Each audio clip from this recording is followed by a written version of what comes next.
अस्सलाम वालेकुम, ये this is Jawad and welcome back to another video. तो फाइनली बायो का फुल बुक गेस्ट ले आया हूँ मैं आप लोगों के पास। तो चलिए वीडियो को स्टार्ट कर लेते हैं। जो नए हो चैनल पे सब्सक्राइब कर लो। टाइम नहीं है हमारे पास कुछ भी वेस्ट करने के लिए, तो जल्दी से अपनी बायो की बुक्स उठा के ले आओ। मार्कर या हाईलाइटर कुछ भी ले आओ, जो भी अभी आपके पास अवेलेबल है। तो ये हमारी बायो की बुक है जो थोड़ी बहुत चेंज हुई थी, और जुलाई 2022 जुलाई 2020 आपकी बुक पे इधर लिखा होना चाहिए। फिफ्थ प्रिंट है ये, और यही लेटेस्ट प्रिंट है हमारे पास। इसमें कुछ चैप्टर वगैरह में चेंजिंग हुई थी। तो बाकी फजूल चीज़ों को छोड़ते हैं। ये तो आपके पास होगा ऑलरेडी बुक में। आपके पास टोटल 14 से लेकर 27 चैप्टर हैं ये न्यू बुक के अकॉर्डिंग। और हमारे पास जो पहला चैप्टर है रिस्पिरेशन, इसमें हमारे पास ये जो रीडिंग है इसमें से आपने इंटरनल एक्सटर्नल रिस्पिरेशन का आपस में डिफरेंस कर लेना है हल्का फुल्का सा। अगर इसको छोड़ना चाहते हैं तो फिर भी छोड़ दें, क्योंकि ये सिर्फ रीडिंग पोर्शन है। बाकी अगर नीचे आए तो प्रॉपर्टी ऑफ जो रेस्पिरेटरी सरफेस हैं, तो ये इसके पॉइंट्स लिखे हुए हैं। जिस तरह यहाँ पे ए पॉइंट एट मस्ट बी, तो ये बहुत लाजमी पॉइंट्स हैं, इंपॉर्टेंट है, इनको आपने लाजमी करना है। ए बी सी डी, यहाँ पे चार, और पांचवा ई पॉइंट है। ये आपका शॉर्ट क्वेश्चन में भी आ सकता है और लॉन्ग क्वेश्चन के पार्ट बी में भी आ सकता है। तो इसको आपने छोड़ना नहीं है, इसको लाजमी कर लेना है। इसी तरह नीचे आ जाएं तो ये रेस्पिरेटरी सिस्टम की डेफिनेशन को छोड़ दें, और उसके बाद अपर ट्रैक्ट में नेज़ल कैविटी और वेस्टिब्यूल्स वगैरह इसको भी छोड़ दें। उसके बाद ये जो नेज़ोफेरेंक्स और लेज़ोफेरेंक्स और ओजोफेरेंक्स है, इस फेरेंक्स वाले को देख लें। फेरेंक्स वाला आ जाता होता है, इम्पोर्टेंट है। उसके बाद ये जो लोअर रेस्पिरेटरी ट्रैक है, इसमें आपने सिर्फ इसमें आप ये कर लें, लैरिंक्स वाले को कर लें। और बाकी नीचे आ जाएं यहाँ पे तो इन सारों को भी छोड़ दें। और ये जो डायग्राम्स है, ये जो लेबल हुई डायग्राम है ह्यूमन लंग्स की, इसको आपने लाजमी कर लेना है। ऊपर भी मैं देखता हूँ कोई डायग्राम अगर इम्पोर्टेंट है तो मैं आपको शुरू से वो भी बताता चलता हूँ। तो इसमें आपने ये फेरेंक्स वाली डायग्राम भी लाजमी करनी है। और नीचे आएँ तो ये अलवलाई वाली डायग्राम भी करनी है, क्योंकि ये आ सकती है कल। बाकी ये लंग्स वाली डायग्राम ऑलरेडी बता दी आपको, इस डायग्राम को करने की ज़रूरत नहीं है। वेंटिलेशन वाले को इसको छोड़ दें। और यहाँ पे अगर नीचे आएँ तो हमारे पास रेस्पिरेटरी वॉल्यूम्स आता है, इसको भी आप स्किप करें। और उसके बाद ये जो नीचे जो भी है साइंस एंड टेक्नोलॉजी लिखी हुई है CPR, इसको आप लोगों ने देख लेना है, बस एक बार पढ़ लें। वैसे इतनी इम्पोर्टेंट ये भी नहीं है। इस तरह आगे आएँ तो कंट्रोल ऑफ ब्रीथिंग वेंटिलेशन में हमारे पास आपको ये जो बॉक्स बने हुए हैं, इन बॉक्स को सिर्फ एक एक नज़र आपने पढ़ लेना है, और डायग्राम्स वगैरह यहाँ से कोई भी नहीं करनी। इसी तरह ट्रांसपोर्ट ऑफ गैसेस में अगर आएँ तो हमारे पास ये जो transport of carbon dioxide in blood है, इसको आपने लाजमी कर लेना है। और जो साइड पे बॉक्सेस हैं इनको स्किप ही कर दो, इतने ज़्यादा इंपॉर्टेंट नहीं है। लेकिन ये आपने transport of carbon dioxide in blood लाजमी करना है। इसी तरह ये उसी का नीचे चला आ रहा है। तो इसमें ये आपको क्लोराइड शिफ्ट और जो हैमबर्गर्स फिनोमेना है, तो इसको आपने लाजमी करना है। ये बहुत ज़्यादा इंपॉर्टेंट है और ये आ सकता है। बाकी इस डायग्राम को छोड़ दो, ये डायग्राम ऐसे ही फजूल है, ये नहीं आ सकती कल। बाकी अगर आओ तो इनको भी आप स्किप करो। और रेस्पिरेटरी जो पिगमेंट्स है इसमें आप हीमोग्लोबिन को कर लो, ये बहुत ज़्यादा इंपॉर्टेंट है।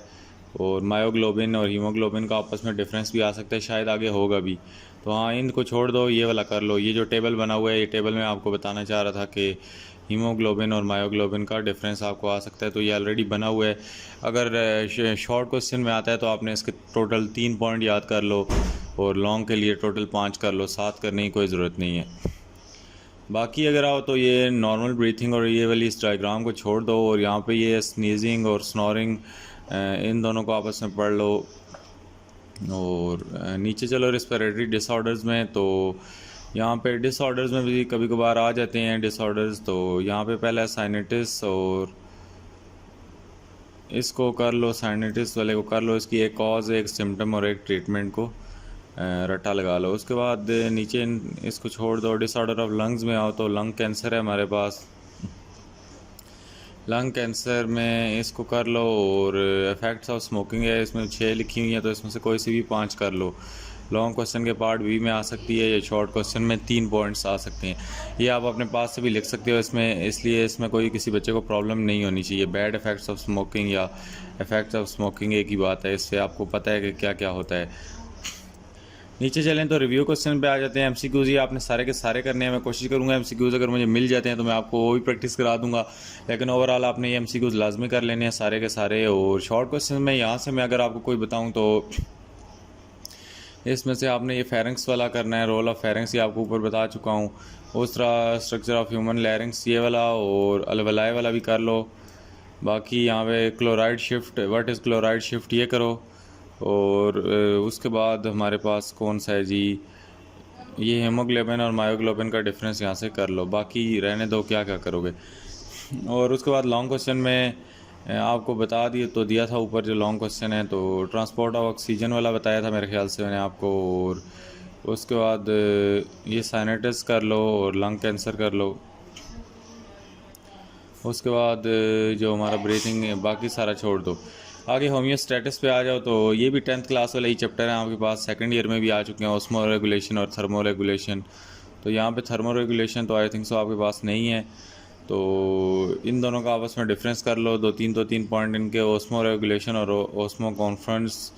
और उसके बाद problems faced by osmo regulators में आप इनके 2-3 प्रॉब्लम्स सिर्फ रिवाइज कर लो। उसके बाद इन एप्लीकेशंस को छोड़ दो सारियों को। और एक्सक्रीशन में आ जाओ तो relationship between excretory products and habitat कर लो, ये लॉन्ग क्वेश्चन में आ सकता है। और यहाँ पे हमारे पास ये जो बॉक्स बना हुआ है इसको स्किप करो।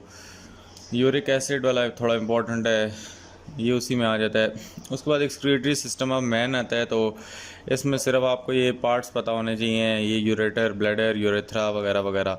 इसकी डायग्राम में ये वाली डायग्राम ज़्यादा इंपॉर्टेंट है और ये किडनी वाली डायग्राम भी बहुत ज़्यादा इंपॉर्टेंट है जिसमें फ़िल्टर हो रही है।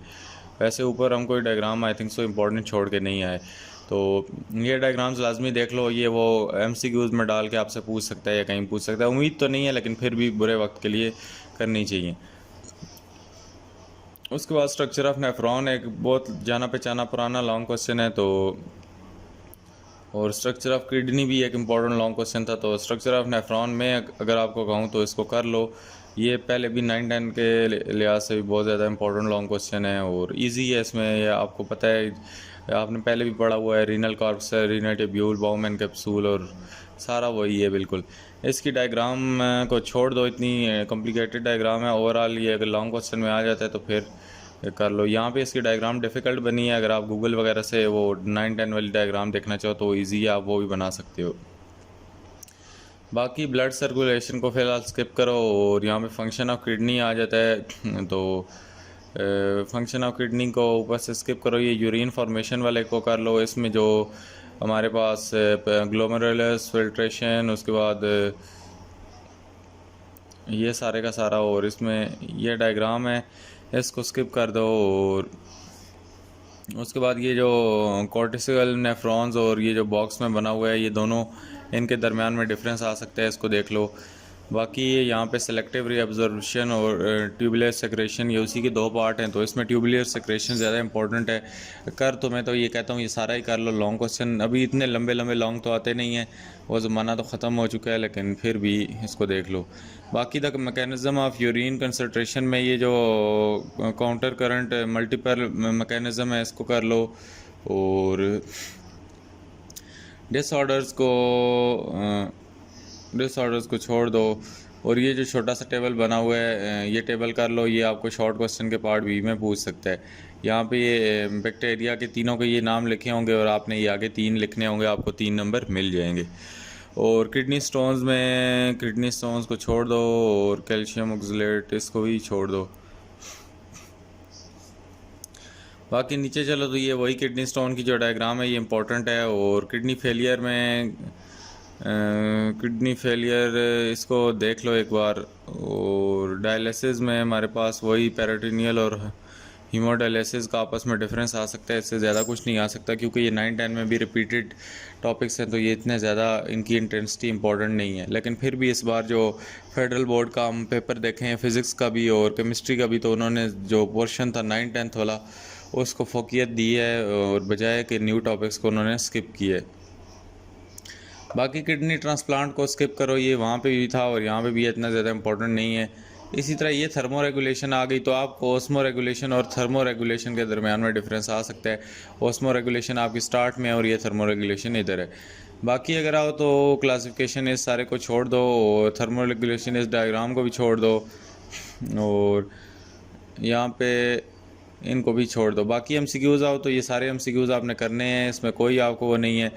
तो उसके बाद शॉर्ट क्वेश्चन में वही है ओस्मो रेगुलेशन और ओस्मो कॉन्फ्रेंस, और उसके बाद यहाँ पे ग्लोमेरुलस फिल्ट्रेशन, ट्यूबुलर सेक्रीशन, ये तीनों आपसे एक एक पार्ट पूछ सकता है, ये तीनों इम्पोर्टेंट है। उसके बाद यहाँ पे शॉर्ट में मज़ीद आ गया हो तो name the part of nephron, तो ये नेफ्रॉन वाला किसी भी सूरत में इम्पोर्टेंट है, अगर लॉन्ग के लिए तैयार किया होगा तो शॉर्ट भी जवाब दे दोगे। और उसके बाद यूरिनरी ट्रैक्ट का इन्फेक्शन कर लो और किडनी फेलियर के कॉजेज़ सिर्फ के सिर्फ कर लो। बाकी यहाँ पे नीचे आओ तो ये जो थर्मो रेगुलेशन वाला है, how animals can be classified, ये वाला यहाँ से कर लो। और मज़ीद आओ तो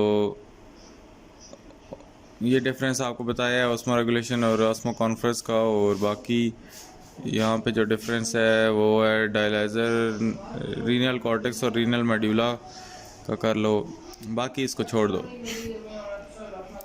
यहाँ पे एक्सटेंसिव में आओ तो यहाँ पे एक्सटेंसिव में relationship between excretory product and habitat ये आपको ऊपर बताया है। और नेफ्रॉन वाला लॉन्ग क्वेश्चन इंपॉर्टेंट है, फंक्शन ऑफ ह्यूमन किडनी वाला इंपॉर्टेंट है।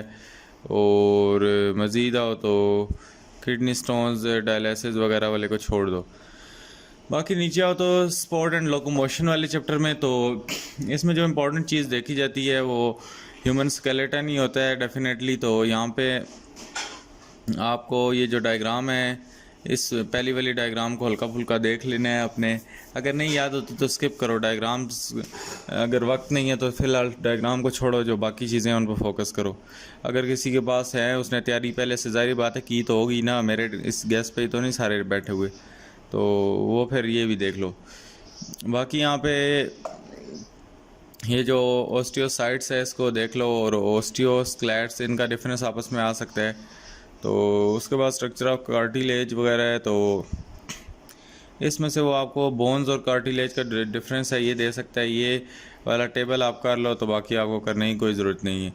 बाकी डिवीजन ऑफ ह्यूमन ब्रेन में एक्सियल स्केलेटन आता है और पेंडिकुलर स्केलेटन, तो ये स्केलेटन को करने की ज़रूरत नहीं है, इतनी बड़ी डायग्राम नहीं आ सकती। बाकी आपको ये हल्का फुल्का 29 बोन्स ये एमसीक्यूज़ में पूछ सकता है कि होती हैं या नहीं। ये वाली डायग्राम जो है ह्यूमन स्कल की, तो इसको कर लो। और इसके बाद यहाँ से अगर कुछ करना है तो ये जो वर्टेब्रल कॉलम है इसको लाजमी करो, ये इंपॉर्टेंट लॉन्ग क्वेश्चन भी है और शॉर्ट में भी पूछ सकता है वो आपसे। बाकी नीचे आओ तो ये जो एक्सियल स्केलेटन और अपेंडिकुलर स्केलेटन है, इनका आपस में डिफरेंस पूछ सकते हैं। बाकी इन सारों को स्किप करते जाओ और नीचे आ जाओ तो जॉइंट्स में ये 3 पॉइंट्स जो हैं, फाइब्रियस जॉइंट इज़ फाउंड बिटवीन, तो ये पूछ सकता है आपसे। और उसके बाद ये जो कार्टिजिलियस जॉइंट्स है, इनकी भी एग्जांपल आपसे पूछ सकते हैं जो 3 पॉइंट्स बने हैं। बाकी इन डायग्राम्स को छोड़ दो और ये जो बॉक्सेस हैं इनको भी छोड़ दो। डिसऑर्डर ऑफ स्केलेटन्स में आओ तो इसको भी छोड़ दो। उसके बाद ये आर्थराइटिस वाला कर लो, ये इम्पोर्टेंट क्वेश्चन है। और बोन फ्रैक्चर्स और बोन रिपेयर जो है इसको भी एक नज़र देख लेना है। इसके बाद नीचे आ जाओ तो मसल्स, स्मूथ मसल्स, इनको भी छोड़ दो, अभी वक्त नहीं है। वैसे ये कार्डियक और स्केलेटल मसल अगर किसी ने करने हैं तो ये कर सकता है, वो ये भी वही पुराने टॉपिक्स हैं, तो इतने ज़्यादा ही नहीं है। अगर आपने इनमें से कुछ भी नहीं करना तो ये टेबल मत छोड़ो, टेबल 16.2 कर लो, तो ये आपका सारा कवर हो जाएगा। सो इसमें आपको प्रॉपर्टी मिलेगी और उसके बाद स्मूथ, कार्डियक और स्केलेटल तीनों का आपस में कंपैरिजन मिलेगा, तो ये आप कर लो, बाकी बेशक छोड़ दो। उसके बाद ये बॉक्स है, ये जो पेरिमीजियम और एंडोमीजियम वाला ये नीचे दिया है, इन दोनों का आपस में देख लो। और मज़ीद नीचे चलो तो इन डायग्राम्स को छोड़ दो, ये नहीं आ सकती। उसके बाद ultra structure of skeletal muscle, ये लाजमी करो, ये आ सकता है। और नीचे चलें तो हम मसल कॉन्ट्रैक्शन आ सकता है, जो स्लाइडिंग फिलामेंट मॉडल है इसको आपने लाजमी करना है। और अगर और मज़ीद नीचे चले, ये डायग्राम्स नहीं करने की ज़रूरत, इनमें से कुछ भी नहीं आएगा। बाकी ये जो छोटा सा टेबल है इसको कर लो, वैसे आएगा तो नहीं लेकिन फिर भी देख लो। और उसके बाद यहाँ पे जो हमारे पास ये बॉक्स है इसको भी छोड़ दो और एक्सरसाइज पे आ जाओ।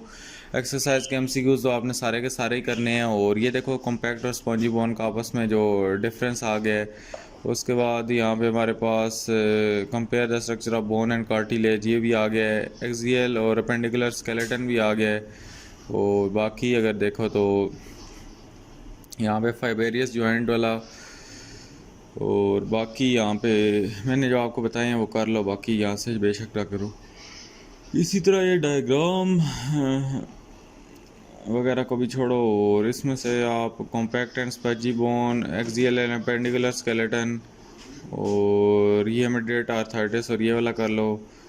और टेंडन्स एंड लिगामेंट्स, टेनिटी एंड टेनिटस। इसी तरह एक्सटेंसिव में आओ तो यहाँ पे एक्सटेंसिव में जो आपको मैंने अंदर बताए हैं वही वाले कर लो, इनको बेशक आप रहने दो। ये वाली ये जो describe the following muscle disorder, तो ये तीनों के तीनों कर लो, ये वो बीच में से पूछ जाता है।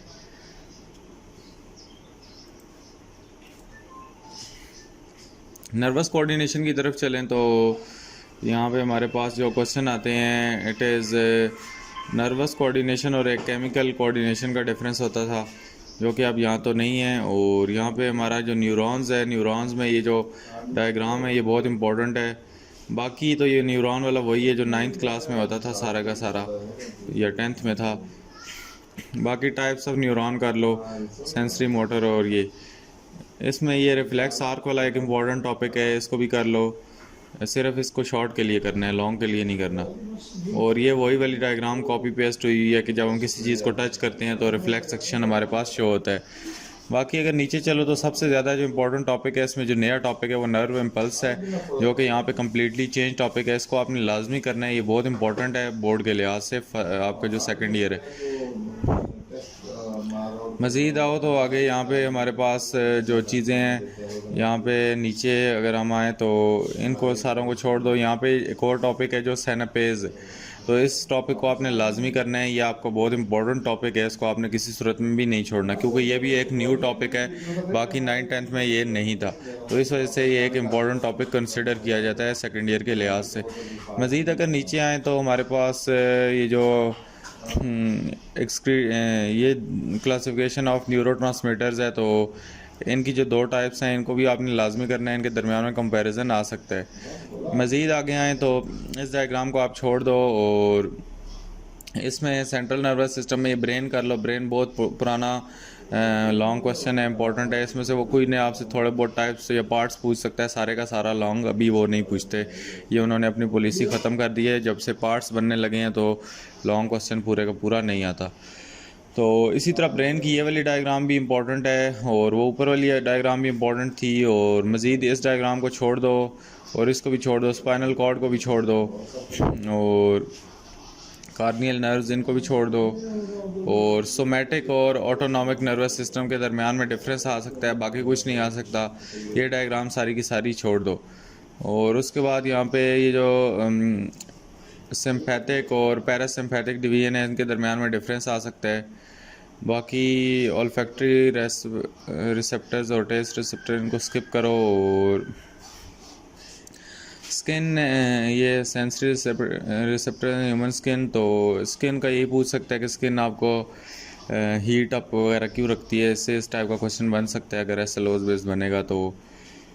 बाकी इफ़ेक्ट्स ऑफ नर्वस इनको छोड़ दो। ड्रग एडिक्शन के बारे में वो कुछ पूछ सकता है, इसको देख लेने हैं। और ड्रग टॉलरेंस, इन दोनों की डिफरेंस भी पूछ सकता है। बाकी वेस्कुलर डिसऑर्डर, सीएनएस, और इनको स्किप करो। और यहाँ पे हमारे पास जो आगे चीज़ें आती हैं, मैग्नेटिक रेजोनेंस इमेजिंग। और यहाँ पे शॉर्ट क्वेश्चन में अगर हम आए तो यहाँ पे हमें ये रिफ्लेक्स आर्क वाला जो मिलता है, name 5 fundamental parts of human reflex arc, और what is the function of neurotransmitter, और उसके बाद यहाँ पे मज़ीद जो सेंसरी रिसेप्टर ऑफ स्किन आता है, उसके बाद जो डिफरेंस है हमारे पास न्यूरोलॉजिकल सेल एंड शेकवन सेल्स, और reflex action and reflex arc, और मज़ीद अगर हम देखें तो हमारे पास पोन्स एंड मेड्यूला का डिफरेंस आ सकता है, वो ब्रेन में से white matter and grey matter का आ सकता है, माइलिनेटेड और नॉन माइलिनेटेड नर्व्स आ सकती है, cranial and spinal nerve, drug addiction and drug tolerance, और ये वही है सोमेटिक और ऑटोनॉमिक सर्विस सिस्टम। और मज़ीद नीचे चलें तो लॉन्ग क्वेश्चन में हमारे पास जो है स्ट्रक्चर ऑफ न्यूरॉन, और उसके बाद ह्यूमन ब्रेन आपको आ सकता है, और बाकी जो आपको बताएं वो कर लो, ये एग वाला कर लो, MRI कर लो, CT स्कैन कर लो, ये आपको लॉन्ग क्वेश्चन के पार्ट बी में पूछ सकता है। इसी तरह चैप्टर 18 केमिकल कोऑर्डिनेशन पे चलें तो चैप्टर 8 केमिकल कोऑर्डिनेशन पे चलें तो यहाँ पे हमारे पास जो हार्मोन्स में एक्सोक्राइन और एंडोक्राइन के दरमियान में डिफरेंस आ सकता है, और ये जो हमारे पास केमिकल नेचर ऑफ हार्मोन्स हैं तो इनको भी आपने देख लेना है। बाकी इन डायग्राम्स को आप स्किप कर दें, और एंडोक्राइन सिस्टम ऑफ मैन में अगर आएँ तो इसको भी हल्का फुल्का आपने पढ़ लेना है। बाकी इस डायग्राम को आपने छोड़ देना है, और यहाँ पे हमारे पास जो ये टेबल है हार्मोन ऑफ हाइपोथैलेमस और एंटीरियर पिट्यूटरी रिस्पॉन्स, तो इसको आपने लाजमी करना है, और यहाँ पे जो पिट्यूटरी ग्लैंड है इसको भी आपने लाजमी करना है, ये छोड़ना नहीं है, बहुत इंपॉर्टेंट टॉपिक है। इसी तरह आगे अगर हम चलें तो हमारे पास थायराइड ग्लैंड आता है, ये भी इतना इम्पोर्टेंट नहीं है, अगर इसको करना चाहते हो तो कर लो। बाकी इसमें ये जो ग्रेविस की डिज़ीज़ है, ये बॉक्स साइड पे बना है, इसको आपने लाजमी करना है, और एक जो मैक्सेडमा है इसको भी आपने लाजमी करना है, ये हाईलाइट हुई हुई है। उसके बाद नीचे चलो तो यहाँ पे पैराथायराइड ग्लैंड्स में आपको ये पैराथार्मोन का पता होना चाहिए क्या चीज़ है, और पेंक्रियाज में आया हो तो इसको छोड़ दो, बाकी इन डायग्राम्स को भी स्किप आउट करो। उसके बाद एड्रेनल ग्लैंड्स में हमारे पास ये जो इसको भी स्किप करो, और इसमें से ये चीज़ें आपने करनी है, जो एडिसन डिज़ीज़ और जो कशिंग डिज़ीज़ है ये आपने इससे करनी है। उसके बाद गोनाड्स में से आपने ये टेस्टिस और टेस्टोस्टेरोन्स वाला ये कर लेना है, और बाकी इन बॉक्सेस को छोड़ दो। और यहाँ पे मज़ीद आपने जो एंडोक्राइन टिश्यू सेल है, फीडबैक मैकेनिज़्म में पॉजिटिव और नेगेटिव फीडबैक का आपस में डिफरेंस आ सकता है, वैसे ये भी वही पुराना टॉपिक है 9th-10th वाला। और लॉन्ग क्वेश्चन में अगर आएँ तो शॉर्ट क्वेश्चन में अगर आएँ तो यहाँ पे हमारे पास शॉर्ट क्वेश्चन में अगर हम आएँ तो यहाँ पे why hormones are called chemical messenger, और ये आ सकता है आपको। उसके बाद एंटीरियर और पिट्यूटरी ग्लैंड आ सकता है। इसी तरह यहाँ पे हमारे पास जो एक्सोक्राइन और एंडोक्राइन है, और मज़ीद हमारे पास insulin and glucagon, positive and negative feedback, oestrogen और ये वाला। बाकी लॉन्ग क्वेश्चन में आओ तो ये जो मैंने आपको अंदर बताए हैं वही वाले कर लो, बाकी छोड़ो। बिहेवियर वाला चैप्टर नंबर 19 है, इसमें आओ तो हमारे पास सबसे पहले बिहेवियर की डेफिनेशन इंपॉर्टेंट है, इसको आपने करना है। और यहाँ पे आगे आपने करना है जी बायोलॉजिकल रिदम्स जो हैं ये इंपॉर्टेंट है, आपने यहाँ से इसको कर लेना है। और यहाँ पे भी मैं अपना मार्कर चेंज करता हूँ, ये PDF की क्वालिटी यहाँ पे लूज़ हो गई है, तो ये आपने बायोलॉजिकल रिदम्स करना है। और ये जो आगे कार्कैडियंस रिदम्स है इसको भी आपने एक बार पढ़ना है। उसके बाद ये इसमें से बायोलॉजिकल क्लॉक वाला भी ये जो टर्म है, ये शॉर्ट क्वेश्चन में हल्के फुल्के आपसे पूछ सकते हैं, लॉन्ग के लिए पूरा नहीं करना। बाकी अगर आप आगे चलें तो आपको वो ये पूछ सकता है जो इनिटेड बिहेवियर और इनबॉर्न बिहेवियर है, इसको आपने एक नज़र बस पढ़ लेना है। बाकी अगर नीचे चलें तो यहाँ पे हमारे पास रिफ्लेक्सेस और ये जो इंस्टेंट्स है ये इम्पोर्टेंट है, ये हमारे पास पेज नंबर 114 पे है। और मज़ीद आगे चलें तो हमारे पास जो इम्पोर्टेंट है ये हैबिटेशन है, और दूसरा इससे बस आपने यही वाला कर लेना है। और मज़ीद नीचे चलें तो यहाँ पे क्लासिकल कंडीशनिंग और इसको छोड़ दो, और यहाँ पे इस सारे को भी आपने छोड़ देना है। और इनसाइड लर्निंग इसको भी छोड़ दो।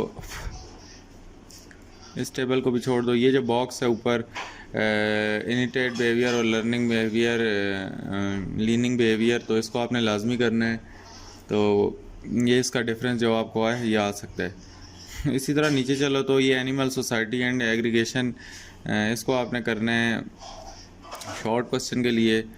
बाकी नीचे चलो तो हमारे पास जो टेरिटोरियल बिहेवियर और डोमेन्स वैरायटी वगैरह इसको छोड़ दो। और यहाँ पे जो हमारे पास पेज नंबर 121 पे है ये आपने करना है एल्ट्रुइज्म। और मज़ीद नीचे चलो तो हमारे पास शॉर्ट क्वेश्चन आ जाते हैं। शॉर्ट क्वेश्चन में आपने कौन से करने हैं जी, वही लीनिंग बिहेवियर वगैरह मैंने आपको जो ऊपर बताए हैं वो कर लेने हैं। बाकी लॉन्ग क्वेश्चन भी इसके मैंने आपको ऊपर बता दिए हैं, जो बस वही वाले टॉपिक्स आपने करने हैं। ये इतना चैप्टर टॉपिक इम्पोर्टेंट लॉन्ग के लिए नहीं है। बाकी नीचे चलो तो ये जो चैप्टर नंबर 20 है इसमें से आपने क्या काम करना है, नीचे आ जाना है यहाँ पे। तो मेल रिप्रोडक्टिव सिस्टम आपने करना है। और ये इसकी डायग्राम है, ये भी बहुत इंपॉर्टेंट है। इसकी जो दूसरी डायग्राम है ये भी बहुत इंपॉर्टेंट है, ये लॉन्ग क्वेश्चन है इंपॉर्टेंट। उसके बाद जी मज़ीद अगर आप आगे आएँ तो आपको ये मियोसिस जो एक्स्ट्रा रीडिंग मटेरियल है इसको स्किप करो यार, अभी टाइम नहीं है, इसको स्किप कर दो। बाकी ये वाली डायग्राम इसकी सारी की सारी इम्पोर्टेंट है। और ये सिर्फ एक्स्ट्रा रीडिंग के लिए, मुझे ये वो नहीं लगता कि पेपर में देना उनका फ़र्ज़ बनता है। तो ये भी डायग्राम वैसे इंपॉर्टेंट है, अगर आप इसको करना चाहते हो तो कर लो। उसके बाद hormonal control of male reproductive system, this is again a very very important topic, तो इसको भी आपने करना है। और इसके बाद फीमेल रिप्रोडक्टिव सिस्टम है, ये भी बहुत इंपॉर्टेंट टॉपिक है, इसकी ये डायग्राम बहुत ज़्यादा इंपॉर्टेंट है, इसको भी आपने करना है। मज़ीद अगर नीचे आओ तो यहाँ पे हमारे पास ये वही चल रहा है और ये वाली डायग्राम बहुत ज़्यादा इंपॉर्टेंट है, इसको आपने लाजमी करना है। ये 9th-10th में भी थी और अभी भी है। बाकी अगर नीचे चलो तो female reproductive cycle and it's hormonal regulation, तो ये भी लॉन्ग क्वेश्चन आ सकता है आपको, इसको भी एक बार देख लेने। बाकी अगर नीचे चले तो हमारे पास ये जो ये वाला है ये भी आ सकता है। और आगे चलें तो हमारे पास ये जो कॉजेज़ ऑफ मेल इनफर्टिलिटी है ये आपको लॉन्ग क्वेश्चन के पार्ट बी में वो पूछ सकता है, इसको देख लेने। बाकी इधर से स्किप करो। और इसमें अगर हम नीचे चलें तो ये मिसकराज है, ये आ सकता है, आप इसका कॉजेज़ वगैरह और अबॉर्शन वगैरह सारा पूछ सकता है। इसको सिर्फ मोटा मोटा आपने शॉर्ट क्वेश्चन के लिए पढ़ लेना है या लॉन्ग क्वेश्चन के पार्ट बी के लिए।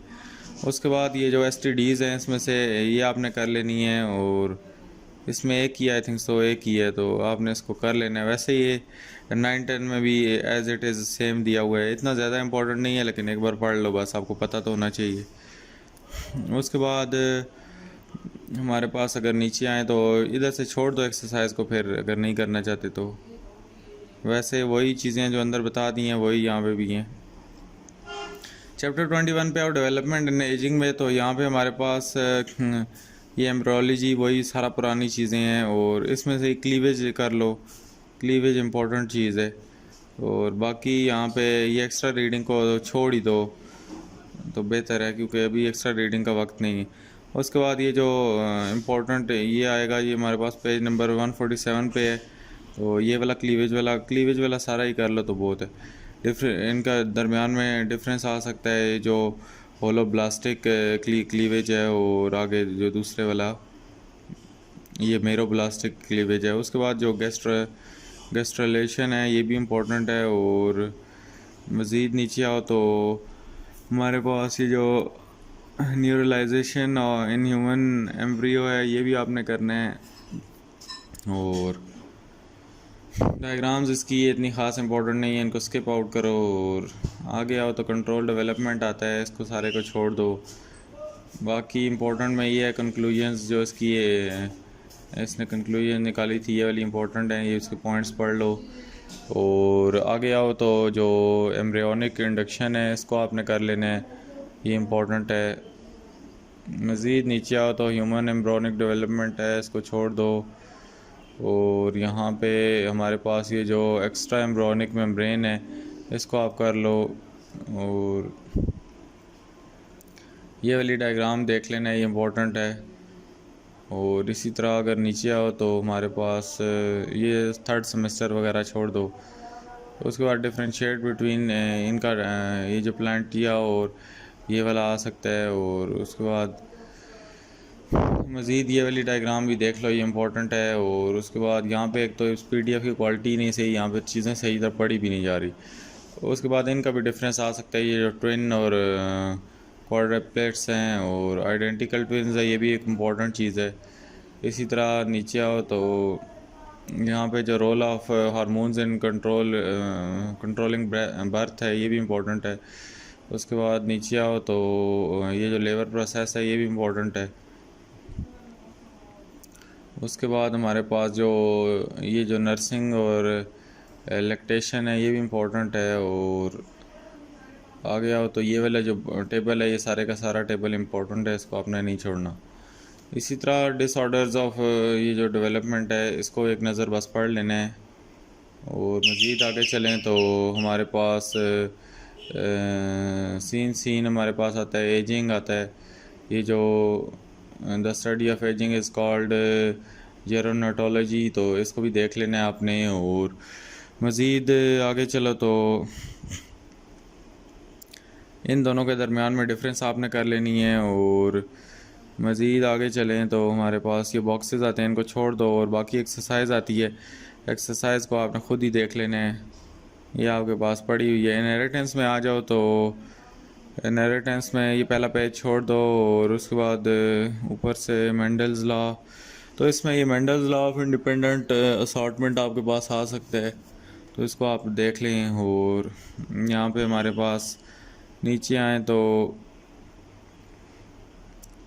ये आपको सेग्रीगेशन वाला है, ये भी इसको देख लो, लेकिन ज़्यादा इससे ज़्यादा इम्पोर्टेंट इंडिपेंडेंट असॉर्टमेंट है। तो मज़ीद अगर हम नीचे चलें तो हमारे पास ये Mendel law of independent assortment जो है, ये आता है, ये बहुत ज़्यादा इम्पोर्टेंट है। तो Mendel's law of independent assortment, तो इसी तरह आपने ये limitation of Mendel's law of independent assortment है, ये भी बहुत ज़्यादा इंपॉर्टेंट है, इसको भी आपने करना है। और इनहेरिटेंस एंड मैथमेटिकल प्रोबेबिलिटीज़, ये भी इम्पोर्टेंट है आपके पास, आपने इसको भी लाजमी करना है। और उसके बाद ये जो प्रोडक्ट रूल है, ये भी इम्पोर्टेंट है, तो इसको भी आपने कर लेना है। और अगर हम आगे चलें तो यहाँ पे हमारे पास एक्सपेक्टेशन, ये जो इनकम्प्लीट डोमिनेंस का प्रोसेस है, इनकम्प्लीट डोमिनेंस के प्रोसेस को भी आपने करना है। तो ये आपको कंप्लीट और इनकम्प्लीट डोमिनेंस के दरमियान में डिफरेंस भी आ सकती है। को डोमिनेंस है हमारे पास, को डोमिनेंस इतना इंपॉर्टेंट नहीं है, ये को डोमिनेंस और इनकम्प्लीट डोमिनेंस के दरमियान में आपको डिफरेंस भी आ सकती है। इसी तरह आगे चलें तो ये आपको ये डिफरेंस दी हुई है, टेबल दिया हुआ है, इस टेबल को कर लो। और उसके बाद मल्टीपल एलील्स वाला टॉपिक है, इसको भी कर लो। ब्लड ग्रुप सिस्टम पहले भी आया हुआ है, इसलिए इतना ख़ास इंपॉर्टेंट नहीं है, इसको मैं नहीं इंपॉर्टेंट कह सकता। और यहाँ पे अगर आगे आओ तो ये RH ब्लड ग्रुप सिस्टम जो है, इसको कर लो, ये इंपॉर्टेंट क्वेश्चन आ सकता है। इसी तरह नीचे चलो तो हमारे पास ये मज़ीद जो क्वेश्चंस हैं, इनमें से आपने ये वाला कर लेना है, ये हमारे पास पेज नंबर 183 पे है। और आगे चलो तो हमारे पास जो इस पेज को स्किप कर दो, इस पेज को भी आपने स्किप मारना है। और सॉरी, बल्कि यहाँ पे इसमें ये जो पॉलीजेनिक इनहेरिटेंस और ये जो एप्टिसेसिस है, बल्कि यहाँ पे इसको स्किप मारो, ये आगे आएगा। यहाँ से ये जो एपिस्टेसिस है, इसको आपने यहाँ से करना है, ऊपर से नहीं करना, वो बहुत ज़्यादा लंबा हो जाएगा, इसको यहाँ से देख लो। और मज़ीद आगे चलो तो डोमिनेंस और ये जो एपिस्टेसिस है, इसकी आपस में डिफरेंस करनी है। और ये जो साइंस स्टेट बिट्स का जो इम्पोर्टेंट डब्बा बना हुआ है, इसको आपने कर लेना है। इसी तरह मज़ीद आगे आगे आगे चलो तो यहाँ पे हमारे पास जो आता है क्वेश्चन, इसमें आपने कौन से वाला करना है, तो यहाँ इस पेज को स्किप कर दो। इसमें से जो जीन लिंकेज है, ये इंपॉर्टेंट टॉपिक है। और उसके बाद ये जो डिटेक्शन ऑफ जीन लिंकेज है, ये पूरे का पूरा ये टॉपिक इंपॉर्टेंट है। मॉर्गन एक्सपेरिमेंट को छोड़ दो, मज़ीद आगे आओ तो ये जो जीन लिंकेज इंडिपेंडेंट असॉर्टमेंट है, ये कर लो। और बाकी उसके इफेक्ट्स छोड़ दो। क्रॉसिंग ओवर बहुत इंपॉर्टेंट चीज़ है, ये आपको पता होनी चाहिए। उसके बाद यहाँ पे हमारे पास क्रोमोसोम एंड ड्रोसोफिला, ये ड्रोसोफिला वाला भी आ जाता होता है, अगर आप देखना है तो देख लो। बाकी आगे चलो तो ये पैटर्न्स ऑफ सेक्स डिटर्मिनेशन ये इम्पोर्टेंट है। और ये जो डबल एक्स टाइप एक्स और डैश डबल एक्स टाइप है ये भी इम्पोर्टेंट है। इसके बाद इन सारों को छोड़ दो और सेक्स लिंकेज है, ये जो ड्रोसोफिला वाला है ये इम्पोर्टेंट है, इसको देख लेना है। और उसके बाद जो मॉर्गन की कंक्लूजन है ये इम्पोर्टेंट है। और आगे चलो तो हमारे पास इसके डिसऑर्डर को छोड़ दो और जेनेटिक्स ऑफ कलर ब्लाइंडनेस ये वाला कर लो। कलर ब्लाइंडनेस वाला एक इम्पोर्टेंट टॉपिक है। इसी तरह नीचे चलो तो ये हमारे पास जो ट्रेड्स आती हैं लिमिटेड ट्रेड्स और जो इन्फ्लुएंस सेक्स ट्रेड्स हैं इनको आपने लाजमी करना है। उसके बाद अगर आगे चलो तो हमारे पास ये सारे शॉर्ट क्वेश्चन वगैरह आ जाएंगे। और चैप्टर नंबर हमारे पास 23 आ गया। तो 23 में क्रोमोसोम एंड डीएनए है, तो इसमें डीएनए इंपॉर्टेंट है और क्या इंपॉर्टेंट है। तो यहाँ पे हमारे पास आगे चलो तो ये जो टेबल है behaviour of chromosome and behaviour of gene, ये बहुत इंपॉर्टेंट टेबल है, इसको आपने करना है। और आगे चलो तो यहाँ पे हमारे पास जो चीज़ें हैं ये डायग्राम्स है, इसको छोड़ दो। और मज़ीद हमारे पास ये एक इम्पॉर्टेंट टॉपिक है ये क्रोमेटिड्स वाला, इसको आपने करना है। इसी तरह अगर आगे चलो तो हमारे पास ये ग्रिफ्थ एक्सपेरिमेंट है, ये आपने करना है। और यहाँ पे हमारे पास ये बड़े बड़े टेबल छोड़ दो। और मज़ीद डीएनए रेप्लिकेशन तो बहुत ज़्यादा इंपॉर्टेंट जाना पहचाना मशहूर ज़माना टॉपिक है, इसको आपने नहीं छोड़ना, ये आपने लाजमी करना है डीएनए रेप्लिकेशन। मज़ीद ये आगे जो ये इनका एक्सपेरिमेंट है 219 पे, इसको भी आपने लाजमी करना है। और यहाँ पे आगे चलो तो ये डायग्राम है, इसको भी देख लेना है आपने। उसके बाद मैकेनिज़्म ऑफ डीएनए रेप्लिकेशन, इसको भी कर लो, इम्पोर्टेंट टॉपिक है। बाकी यहाँ पे हमारे पास ये डीएनए की जो स्टेज है ये कर लेनी है। और बाकी डायग्राम्स को छोड़ दो। उसके बाद टर्मिनेशन फेज़ को पढ़ लो और लैगिंग स्टैंड ये जो है इसको पढ़ लो। और जीन एक्सप्रेशन एक इम्पॉर्टेंट टॉपिक है, इसको भी आपने देख लेना है। ट्रांसक्रिप्शन इम्पोर्टेंट है। उसके बाद यहाँ पे हमारे पास आगे जो post transcriptional modification of mRNA ये वाला इम्पोर्टेंट है। इसी तरह जेनेटिक कोड ये वाला इम्पोर्टेंट टॉपिक है हमारे पास। और मज़ीद अगर आगे चलो तो यहाँ पे ट्रांसलेशन वाला एक इम्पोर्टेंट टॉपिक है, इसको आपने लाजमी करना है। और आगे चलो तो ये डायग्राम्स को छोड़ दो और यहाँ पे ये सारा कुछ भी छोड़ दो। ये वाला जो प्रोकैरियोट्स और यूकैरियोट्स की आपस में डिफरेंस बनी हुई है, इसको आपने लाजमी करना है। और यहाँ पे इस सारे को छोड़ दो। और म्यूटेशंस है, ये इम्पोर्टेंट लॉन्ग क्वेश्चन है और इसकी टाइप्स वगैरह सारा कुछ कर लेना है। और इसी तरह इनको ये जो है डाउन सिंड्रोम वगैरह इसको देख लो और इनके दरमियान में डिफरेंस भी आ सकता है। और ये जो दूसरा है ये इन दोनों के ऊपर नीचे डिफरेंस आ सकते हैं। इसी तरह ये दूसरी है जो टर्नर सिंड्रोम है, ये भी इम्पोर्टेंट ये शॉर्ट क्वेश्चन। और आगे चलो तो यहाँ पे हमारे पास जो क्वेश्चंस हैं इन सारे पेजेस को छोड़ दो। असल में इतनी डिटेल में आपकी बुक है कि वीडियो भी बना बना के बंदा थक जाता है। तो मज़ीद अगले चैप्टर पे चलते हैं। चैप्टर नंबर कौन सा जी? 24 आया, अभी तो 2 रहते हैं। एवोल्यूशन आ गई। एवोल्यूशन में आपने ये इधर से यार ये वाला कर लो, इसको भी छोड़ दो, इसको भी छोड़ दो। ये ड्रॉबैक्स के इसके 2 पॉइंट्स कर लो इधर से।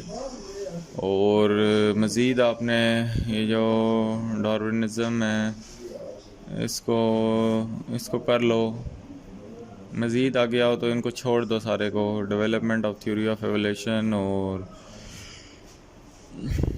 इसको यहाँ पे हमारे पास Darwin's theory of natural selection इसमें से करनी है तो कर लो। बाकी यहाँ पे हमारे पास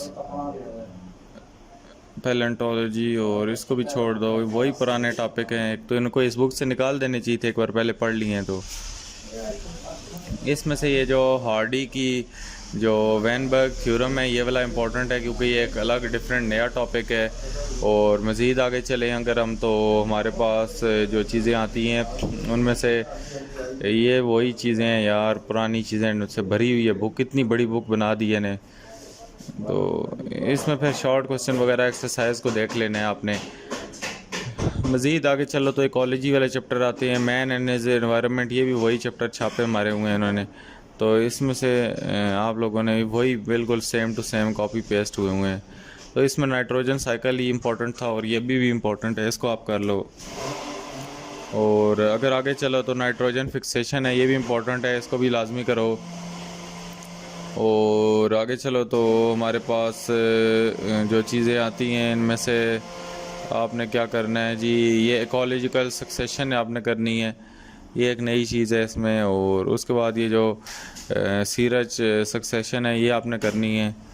और मज़ीद आगे चलें तो यहाँ पे इस सारे को छोड़ दो, ये फजूल टॉपिक्स हैं, न्यूक्लियर पावर वगैरह, इसका बायो से इतना ख़ास कोई इंटरेस्ट ही नहीं है। तो एसिड रेन इसमें से इम्पोर्टेंट है, इसमें से शॉर्ट क्वेश्चन आते हैं, कॉजेज़ इफ़ेक्ट्स, ओजोन डिप्लेशन में से शॉर्ट क्वेश्चन वगैरह आ जाते हैं। तो ये वैसे भी आपको पता होने चाहिए। उसके बाद ये हमारे पास जो रीनेबल और नॉन रीनेबल सोर्सेज हैं इनका डिफरेंस आ जाता है। और उसके बाद जो कन्वेंशनल और नॉन कन्वेंशनल एनर्जी सोर्सेज है इनका डिफरेंस आपस में आता है। उसके बाद जी आगे चलो तो हमारे पास ये सारे एक्सरसाइज को स्किप करो और आखिरी चैप्टर पे आओ, बायोटेक्नोलॉजी, ये भी उन्होंने ही छापे मारे होंगे यकीनन, रिकम्बिनेंट डीएनए वही चीज़ें हैं सारी। तो इसीलिए ये 9 की चीज़ें 10 वाली ज़्यादा इम्पोर्टेंट यहाँ पे नहीं बता रहा, क्योंकि इनका फ़ायदा नहीं है करने का, ऑलरेडी हो चुकी हैं। इसमें से ये जो पीसीआर है ये करो, ये इम्पोर्टेंट और नया टॉपिक है। और इसमें बाकी ये सारे छोड़ दो। और इसमें से जो जीनोमिक लाइब्रेरी है ये वाला कर लो। और आगे ये डीएनए सीक्वेंसिंग, और इसमें जो ये वाला है पे 299 पे ये वाला कर लो, ये जो जेल इलेक्ट्रोफोरेसिस है। और यहाँ पे ये जो मेजर डीएनए सीक्वेंसिंग टेक्निक है इसको देख लो। बाकी यहाँ पे अगर नीचे आओ तो डीएनए एनालिसिस वगैरह वगैरह सारे को छोड़ दो। और ह्यूमन जीनोम प्रोजेक्ट ये पहले भी नहीं आया, इसको भी स्किप करो, ये वाला कर लो, टिश्यू कल्चर। उसके बाद जी हमारे पास जो टॉपिक आता है ये जीन थेरेपी वाला है, इसको कर लो। उसके बाद डायग्राम छोड़ दो, रोल ऑफ जीन थेरेपी ये वाला कर लो। और बाकी इसमें से एक्सरसाइज इसकी पे ज़्यादा फोकस करो, बाकी इसमें से बेशक कुछ भी ना करो। तो आगे एक और चैप्टर 27 आ गया, बायोलॉजी एंड ह्यूमन वेलफेयर, तो इसको देखते हैं। तो इसमें से आपने ये वैक्सीनेशन एंड इट्स इम्पोर्टेंस करनी है, ये ज़्यादा इम्पोर्टेंट है। इसी तरह ये वाला आपको टेबल दे सकता है और इसमें आपको ये हेपेटाइटिस ए वगैरह चीज़ें लिखी हैं, तो आपने आगे इनकी चीज़ें लिखनी होंगी। शॉर्ट क्वेश्चन में आपको एंड पे, वैसे भी ये क्वेश्चन एंड पे आएंगे, तो एंड पे आपको पता है SLOs based table type question आते हैं, तो यहाँ पे आ सकता है। और मज़ीद आगे चलो तो यहाँ पे पोलियो का आ सकता है, इसके बाद ये हेपेटाइटिस ए वगैरह का आपसे पूछ सकता है। बाकी ये वाला भी बॉक्स इंपॉर्टेंट है, ये बॉक्स आपको ये पहली 2-3 चीज़ें दे देगा और आखिर में खाली छोड़ देगा और कहेगा कि इसको आपने फिल करो तो 3 नंबर मिलेंगे। उसके बाद ये केल्विन का जो प्रोसेस है ये इंपॉर्टेंट है। बाकी इसमें ये चीज़ें हाईलाइट हुई हैं, इंपॉर्टेंट ये हाईलाइट हुई हैं, इनको आपने देखना है एक नज़र। उसके बाद इसको छोड़ दो और यहाँ पे इस टेबल को भी देख लो, यहाँ पे ये भी आपसे पूछ सकते हैं। वैसे अनइम्पोर्टेंट है, इतना ज़्यादा इम्पोर्टेंट नहीं है, ये भी टेबल इतने ज़्यादा इम्पोर्टेंट नहीं है। और मज़ीद इसकी भी मैं आपको ये कहूँगा कि इसकी एक्सरसाइज ही करो, ज़्यादा अंदर से चीज़ें इंपॉर्टेंट नहीं है इसकी भी। तो शुक्र है वीडियो ख़त्म हुई है। अगर अभी तक कोई वीडियो देख रहा है तो वो नीचे बायो 2022 कमेंट करे तो मैं समझ जाऊँगा, तो नहीं देख रहे तो यार अपना ही नुकसान कर रहे हो, जाओ ना देखो। तो उम्मीद है वीडियो अच्छी लगी होगी। वीडियो अच्छी लगी है तो चैनल को सब्सक्राइब करो और नोटिफिकेशन आइकन को भी ऑन करो। मिलता हूँ किसी और वीडियो में। अल्लाह हाफ़िज़, टेक केयर।